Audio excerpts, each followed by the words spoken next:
Assalamualaikum warahmatullahi wabarakatuh. Perkenalkan, saya Rifki Saputra dengan NIM C1C021088. Di video kali ini saya akan membahas materi perpajakan dewa dengan judul Pajak Pertambahan Nilai Barang Mewah Masukan dan PPNBM Keluaran, dan juga pengkreditan pajak PPNBM.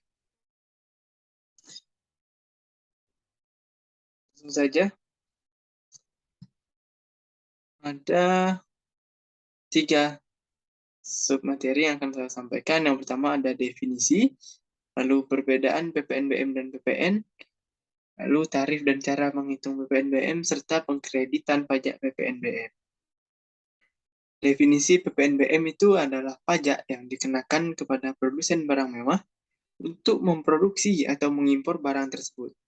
Nah, PPNBM biasanya termasuk dalam harga jual suatu produk dan dibayarkan oleh konsumen atas pembelian produk tersebut. Dapat dikatakan juga bahwa PPNBM ini adalah pungutan wajib yang diserahkan kepada pihak pemerintah atas transaksi pertama barang mewah. Kemudian, dasar hukum PPNBM itu adalah dari undang-undang yang mengatur pengenaan pajak pertama nilai dan pajak penjualan atas barang mewah dengan Undang-Undang Nomor 42 Tahun 2009. Undang-undang ini disebut Undang-Undang Pajak Pertama Nilai 1984. Kemudian ada 5 dasar pengenaan pajak PPNBM.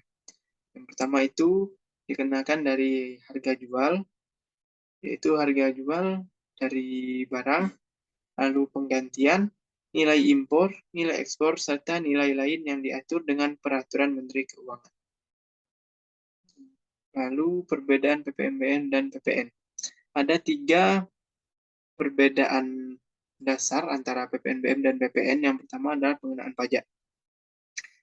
Kalau PPNBM itu adalah pajak yang dikenakan sebanyak 1 kali saat transaksi, hanya pada saat pertama kali. Sementara PPN itu dikenakan pada setiap transaksi dilakukan. Lalu jenis pungutannya. PPNBM itu dipungut hanya pada saat barang tersebut masuk ke dalam jenis barang mewah. Namun kalau PPN itu kan dipungut atas dasar nilai tambah dari barang tersebut. Lalu fasilitas kredit. PPNBM pajak itu tidak bisa dikreditkan, sementara PPN atau pajak pertambahan nilai saja itu dapat dikurangkan dari pajak masukan dan keluaran. Lalu tarif dan cara perhitungan PPNBM. Tarif pajak penjualan atas barang mewah ini ditetapkan dalam beberapa kelompok tarif, yaitu dari yang paling rendah itu 10% atas ekspor barang kena pajak yang tergolong mewah dikenai tarif pajak 0%. PPNBM itu dihitung menggunakan rumus dasar pengenaan pajak dikali dengan tarif pajak.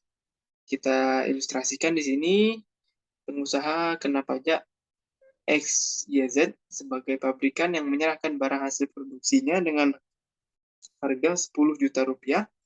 Kemudian barang tersebut merupakan barang kena pajak yang tergolong mewah dengan tarif PPNBM sebesar 40%. Maka perhitungan pajak yang harus dipungut, PPN-nya sama dengan 10% dikalikan 10 juta, hasilnya 1 juta rupiah. Dan PPNBM itu tarifnya 40%, lalu dikalikan dengan harga jualnya 10 juta, maka didapatlah 4 juta rupiah. Dan yang terakhir, pengkreditan pajak PPNBM. Pajak PPNBM ini tidak dapat dikreditkan. Beda dengan PPN yang dapat dikreditkan. Ini didasarkan dari alasan sebagai berikut. Karakteristik PPNBM pasal 5, 8, dan 10 Undang-Undang 18 tahun 2000, yaitu PPNBM merupakan pungutan tambahan di samping PPN. PPNBM hanya dikenakan 1 kali. PPNBM tidak dapat dikreditkan sehingga diperlukan sebagai biaya. Dan dalam hal barang kena pajak mewah diekspor, PPNBM yang dibayar pada saat perolehannya dapat diminta kembali atau direstitusi. Itu yang dapat saya sampaikan. Saya akhiri. Wassalamualaikum warahmatullahi wabarakatuh.